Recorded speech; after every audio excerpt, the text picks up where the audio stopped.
Hello friends, welcome to Manan classes. आज हम इस वीडियो में क्वेश्चन नंबर 13 के बारे में डिस्कस करते हैं। क्वेश्चन नंबर 13 आपका 3 conjugative natural number are such that square of middle term exceed the difference of square of other 2/60। यानी ये गिवन आपको जो 3 नंबर है उनका मिडल का स्क्वायर, दोनों नंबर का स्क्वायर का डिफरेंस से कितना ज़्यादा है, 60 है। तो उसमें अपन 60 को ऐड कर देंगे। तो मैंने आपको बताया था इससे पहले वाले क्वेश्चन के अंदर एक्सीज का मतलब क्या होता है। देखो, क्वेश्चन नंबर 13 के अंदर 3 कॉन्जुगेटिव टर्म मान लेता हूँ। एक्स को मैं मिडल टर्म, इससे पहले वाली टर्म कौन सी हो गई, इससे एक कम, तो एक्स माइनस वन। इससे अगली वाली टर्म कौन सी हो गई, एक्स प्लस वन। तो पहले वाले माइनस कर दिया, दूसरी वाली में, अगले वाली में प्लस कर देते हैं। अगले ने बोला है कि मिडल टर्म का स्क्वायर, इन दोनों के स्क्वायर के सम के ये वाली टर्म कितनी ज़्यादा है, 60 ज़्यादा है। अब ये इक्वल कब होगी, यानी मैं ये कह सकता हूँ कि एक्स स्क्वायर प्लस वन का whole square minus x minus one, ये बड़ी है इससे। कितनी बड़ी है, 60, यानी 60 ज़्यादा है। तो ये इक्वल कब आएगी, जब मैं इसमें 60 ऐड कर दूंगा, तब आपकी ये टर्म इक्वल आ जाएगी। फिर इसको सोल्व करेंगे, इसका होल स्क्वायर है, ये इसका होल स्क्वायर है, माइनस से मल्टीप्लाई करेंगे तो ये टर्म आ जाएगी। इस पूरी इक्वेशन को सोल्व करेंगे तो x square equal to 4x plus 60, ये वाली वैल्यू इधर आएगी, तो x square minus 4x minus 60 equal to 0। इस 4 को लिख सकता हूँ मैं minus 10x plus 60, 6x minus 60 equal to 0। यहाँ से कॉमन निकालेंगे, कॉमन निकाल के दो फैक्टर मिल जाएंगे। इन फैक्टर को 0 की इक्वल पुट करेंगे तो x की वैल्यू कितनी आ गई, 10 आ जाएगी। यहाँ से x की वैल्यू कितनी आ जाएगी, -6।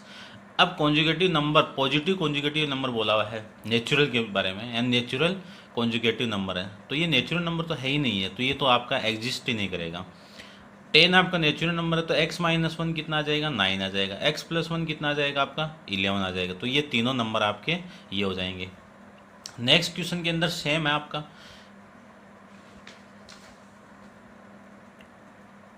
अब इस क्वेश्चन के अंदर ये बोला हुआ है कि ये एज्यूम करना आपको x क्या है, 4 quadratic equation satisfy the above statement, find the 3 number. तो ये थ्री नंबर आपके कौन से हो जाएंगे, 9, 10 और 11।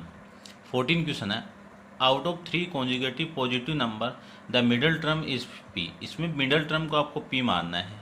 If the 3 times of square of largest is greater than the sum of the square of other 2 number by 67, calculate the value of p। अब यहाँ पे आपका मिडल टर्म ये है, तो इससे लार्ज नंबर कौन सी होगी, p प्लस वन का, यानी इस p प्लस वन का स्क्वायर। ये यहाँ पे गिवन आपको कि 3 times of square of larger number, और वो किससे ज़्यादा है, ग्रेटर है, ग्रेटर देन एक्सिट। ये यहाँ पे एग्जिट भी यूज़ हो सकता था। यहाँ पे ये बोला हुआ कि the sum of other, other कौन सी बच गई, p स्क्वायर और p माइनस वन का होल स्क्वायर, उससे कितना ज़्यादा है, 67 ज़्यादा है। तो अपन क्या कर देंगे, ऐड कर देंगे। तो वो ये सेम आपका the 3 conjugative positive integer p minus one, p plus one, ये मिडिल टर्म हो गई, ये लार्जेस्ट नंबर हो गया, और ये इस p से छोटा हो गया।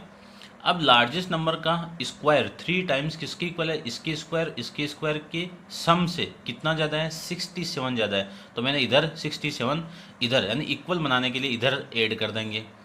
इसको ओपन कर लेंगे, इसको ओपन कर लेंगे, फिर इसको सोल्व करते हैं, तो आपकी इक्वेशन ये मिल जाएगी। ये सोल्व करना आप कर सकते हो, क्योंकि अपन बहुत सारे क्वेश्चन कर लिए हैं। फिर इनके फैक्टर बना लेंगे, ये फैक्टर आ जाएंगे यहाँ से। p की वैल्यू कितनी, -13, p की वैल्यू यहाँ पे कितनी है, +5। अब कॉन्जुगेटिव नेचुरल नंबर है आपके, तो ये वाले जो नंबर हैं पॉजिटिव इंटीजर है, तो ये वाला नंबर तो आपका एग्जिस्ट ही नहीं करेगा, तो ये तो कैंसिल आउट है। तो ये नंबर एग्जिस्ट करेगा, तो p प्लस वन की वैल्यू कितनी, 6 आ जाएगी। p माइनस वन की वैल्यू कितनी थी, 4। अब यहाँ पे आपको यही फाइंड करना था, मैंने तीनों नंबर आपको बता दी, ये फाइंड करना है, ये आपका आंसर था यहाँ पे।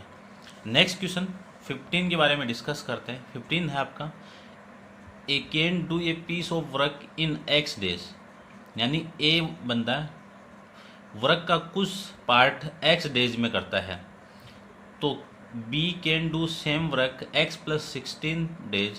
b कितने में कर रहा है, x plus 16।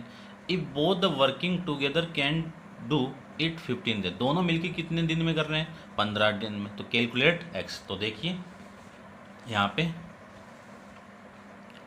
Work done by A equal to x, यानी अपन ये बोलें कि कोई बंदा है, मान लो कोई एक बंदा है, वो किसी काम को 10 डे में कर रहा है।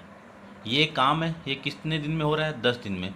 तो मैं यहाँ से 1 डे की वैल्यू निकालूँ तो कितनी आएगी? 1/10, यानी 1 डे के अंदर कितना काम हो रहा है? 1/10। तो ये वाला जो यूनिटरी मेथड है वो यहाँ पे मैं अप्लाई करूँगा। तो वर्क डन बाई ए, एक के द्वारा कितने दिन लग रहे हैं?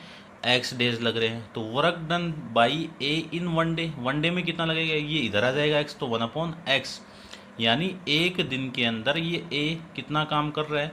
1/x कर रहा है। तो work done by B, B कितना कर रहा है? x + 16 डेज के अंदर कर रहा है। अब मैं 1 डे की वैल्यू निकालूं तो ये इधर, तो work done by B in 1 day equal to 1/x + 16, दोनों मिलके कितने में कर रहे हैं? 15 डेज में। तो work done by both in 1 day में कितना? 1/15। अब देखो ये तो टोटल वर्क हो गया, यानी 1 डे के अंदर कितना वर्क हो रहा है। ए एक दिन में कितना कर रहा है, बी एक दिन में कितना कर रहा है। तो इन दोनों का सम ही तो इसी के इक्वल आएगा। 1 डे की वैल्यू निकाल ली मैंने, तो इन दोनों का सम इसके इक्वल आ जाएगा। एलसीएम लेके आप सोल्व करोगे तो आपकी जो स्टैंडर्ड फॉर्म है इक्वेशन की, ये आपको मिल जाएगी। इसको मैं सोल्व करूँगा तो ये फैक्टर मिलेंगे, और ये फैक्टर से x = 24, x = -10। अब x क्या था आपका? डेज थे, तो ये तो नेगेटिव आ ही नहीं सकता, तो ये आपका x आ जाएगा। x की वैल्यू आपको निकालनी थी, ये इसका आंसर। ये आप सोल्व कर सकते हो, मैंने पूरा आपको बताया हुआ है। नेक्स्ट क्वेश्चन के बारे में डिस्कस करते हैं। Question number 16, 1 pipe can fill a, number 16, 1 pipe can fill a cistern in 3 hour less than the other. यानी एक पाइप है, सिस्टर्न का मतलब है होज या फिर कोई टंकी। तो एक पाइप उस कैन को कितने, यानी उस सिस्टर्न को कितने में भर रहा है कि अदर से 3 होर कम भर रहा है। तो अदर है उसको मैं एक्स मान लूँ, यानी अदर क्या 1 को मान लो, 1 पाइप जो कितने में फिल कर रहा है उस सिस्टम को, उसको x मान लो, दूसरे को कितना x - 3 मान लो। फिर दोनों मिलके कितने में कर रहे हैं? x, यानी 6 और 40 मिनट में। Find the times that each pipe will take to fill the cistern. अब यहाँ पे अपन क्या करेंगे कि एक को मैं x मानूँ, यानी एक जो सिस्टम है, एक पाइप एक सिस्टम को x होर में, यानी उसको भर रहा है, फिल कर रहा है, तो दूसरा कितने में करेगा? x - 3 से। और 1 होर की वैल्यू निकालेंगे तो 1/x, ऐसे अपन यहाँ पे निकालेंगे। दोनों मिलके ये वैल्यू दी हुई है, यहाँ से 1 होर की वैल्यू यहाँ से भी निकालेंगे। देखिए यहाँ पे let 1 pipe can fill a cistern equal to x, ये क्या है यहाँ पे? सिस्टम यानी होज, यानी कोई टंकी, ये x है। सेकंड में कितना है? x - 3 है। यहाँ से मैं 1 होर की वैल्यू निकालूँ तो 1 होर इक्वल टू क्या लिख सकता हूँ मैं? 1/x, यानी 1 घंटे में वो पानी कितना भर रहा है? x/1/x। यहाँ से 1 होर की वैल्यू निकालें तो 1/x - 3 आ जाएगी। 2 pipe together can fill the cistern in 6 hour 40 minute. 6, अब इनको मैं होर के अंदर कन्वर्ट करूं तो 640, इस 40 के अंदर डिवाइड कर दो 60 से, तो कितना आ जाएगा आपका? 6/2 होर। इसको मैं कंप्लीट कितना आएगा? ये 20/3 होर। तो 1 होर की वैल्यू निकालूं तो कितनी आ जाएगी? 3/20। अब ये जो वैल्यू है ये 1 होर की, ये जो वैल्यू है ये 1 होर की, यानी 1 होर के अंदर इतनी अमाउंट उसमें अपन भर रहे हैं। ये दोनों 1 होर के अंदर कितना इस टंकी को फिल कर रहे हैं वो, और ये टोटल दोनों मिलके कितने, यानी एक 1 होर के अंदर कितना फिल हो रहा है वो, तो इन दोनों की वैल्यू इसकी इक्वल आ जाएगी। तो मैं लिख सकता हूँ 1/x + 1/x - 3 = 3/20। इसका एलसीएम लेंगे, इस पूरी इक्वेशन को स्टैंडर्ड फॉर्म में कन्वर्ट करेंगे तो इक्वेशन आपकी ये आ जाएगी। इसको फैक्टराइज कर देंगे तो x + 5 x - 15, ये x - 15 है, x - 15 3x - 4 = आपका 0 आ जाएगा। फिर अपन इसको 0 के इक्वल पुट करेंगे तो x = कितना? 15। यहाँ पे x = कितना है? 4/3। अब इफ़ x = 15 हो रहा है तो x - 3 कितना आ जाएगा आपका? 12 होर। यानी वो एक पाइप कितने घंटे में भर रहे हैं? 15 होर के अंदर।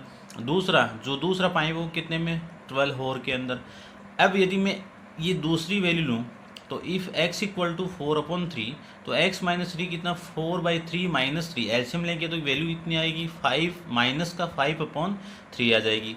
अब माइनस 4 कभी भी माइनस में नहीं आना चाहिए, यानी ये कितने घंटे में माइनस, तो माइनस नहीं आना चाहिए, तो ये कंडीशन आपकी पॉसिबल नहीं है। तो इसका जो मेन सॉल्यूशन यानी करेक्ट सॉल्यूशन वो कितना हो जाएगा आपका, ये हो जाएगा, यानी x इक्वल टू जो फर्स्ट पाइप है उसको 15 होर के अंदर भर रहे हैं उस होज को, और जो दूसरा है वो कितने में 12 होर के अंदर। नेक्स्ट क्वेश्चन के बारे में अपन डिस्कस करते हैं। नेक्स्ट क्वेश्चन आपका कि दो पार्ट आपको गिवन है जिसमें से स्मॉलर पार्ट को मैं क्या मान लूँ x मान लेता हूँ, लार्जर पार्ट को कितना मान लूँ y मान लेता हूँ। फिर क्वेश्चन में आपको गिवन है कि जो लार्जर पार्ट का स्क्वायर है वो स्मॉलर पार्ट का 8 टाइम है, तो कितना आ जाएगा y square equal to 8x आ जाएगा। तो यहाँ से फिर दूसरी कंडीशन आपको गिवन है कि दोनों नंबर का स्क्वायर का सम, तो इसका स्क्वायर सम कितना है 20 है, y स्क्वायर की वैल्यू कितनी है 8x, ये इधर आएगा तो 20, ये क्वाड्रेटिक इक्वेशन बन जाएगी। इसको अपन सोल्व करेंगे तो क्वाड्रेटिक इक्वेशन के ये फैक्टर आ जाएंगे। x इक्वल इस वैल्यू को 0 के इक्वल पुट करेंगे तो x की वैल्यू कितनी आ गई 2, इस वैल्यू को 0 के इक्वल पुट करेंगे तो x की वैल्यू कितनी आ गई अपने -10। अब माइनस वाली वैल्यू तो क्योंकि पार्ट दिया हुआ है एक नंबर का पार्ट, तो वो नेगेटिव नहीं होगा, तो ये तो पॉसिबल वैल्यू नहीं है आपकी। x इक्वल टू 2 आपकी पॉसिबल वैल्यू है, तो स्मॉलर पार्ट कितना था आपका x था, तो x की वैल्यू कितनी आ गई 2 आ गई। लार्जर पार्ट कितना था y square equal to 8x था, तो यहाँ पे मैं x की वैल्यू पुट करूँगा तो 8 इंटू 2 कितना 16, तो y स्क्वायर की वैल्यू कितनी आ जाएगी अपने पास में, y की वैल्यू यानी y स्क्वायर की वैल्यू कितनी आ जाएगी 16, फिर y की वैल्यू +-4।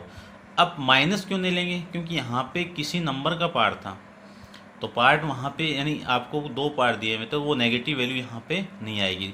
तो यहाँ पे आपको क्या बोल सकता हूँ मैं y इक्वल टू 4, तो रिक्वायर्ड नंबर कितना 2 + 4 इक्वल यानी 2 + 4 इक्वल टू 6 आपका रिक्वायर्ड नंबर था।